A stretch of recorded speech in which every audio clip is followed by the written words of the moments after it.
Tlactihuanitzitzintin, Ashan Cualde, Ximocakitican Tomasehuatlastulce. Personalidades. Ahora bien, escucha nuestra palabra del Macehual. Canican, Canepa. Por aquí, por allá, por aquí, por allá, por aquí, por allá, por aquí, por allá, por aquí, por allá, por allá, por aquí, por allá. Aprendiendo Macehualcopa, la variante náhuatl de Santa Ana Tlacotenco, nuestro náhuatl de la Ciudad de México. Hoy Oxtle, nuestro protagonista, será mayordomo en la fiesta. Tlaixcoahuisque. El mayordomo. Diálogo.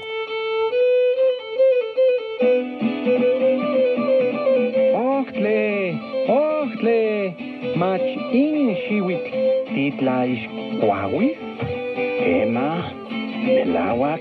uy, yetic pia intomi, Amo nicpian Tomi. tus tlaun ticchihuas, Nitlanamacas. tlaun ticnamacas, Amo nicmate. Xinixtlatulmaca. xiquinnamaca mo tlalhuan, Amo, Campan Chantisque Nopilhuan. uy, tus xiquinnamaca mo mehuan, Quema, Melawak. Tlatocamate.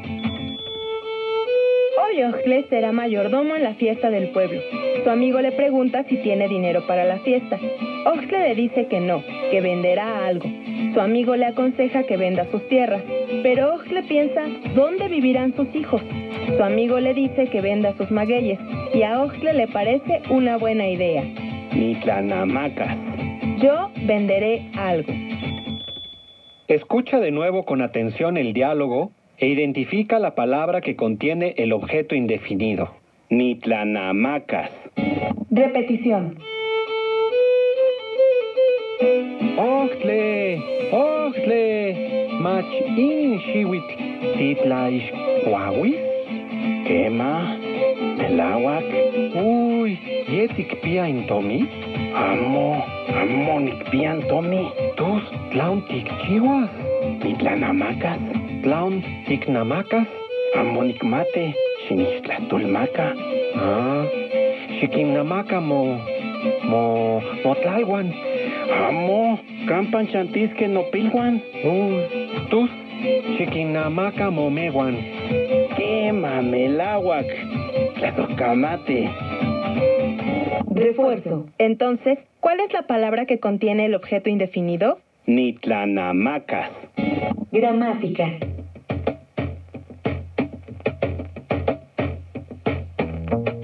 En náhuatl existen verbos que contienen marcas de objeto indefinido.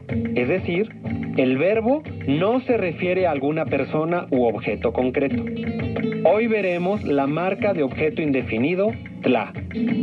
Esta marca se utiliza entre el sujeto y el verbo. Sirve para indicar que el objeto indefinido al que se refiere es una cosa. Ejemplo, titlacua, tú comes algo. Nota curiosa. En México existe una figura de propiedad del terreno llamada ejido. Se trata de zonas comunes que los vecinos pueden usar, pero que no pertenece a ninguno en particular. Estas propiedades son administradas por comunidades rurales que explotan estas tierras con fines económicos y también para el autoconsumo. Al ser estas tierras de uso común, no pueden ser vendidas o heredadas.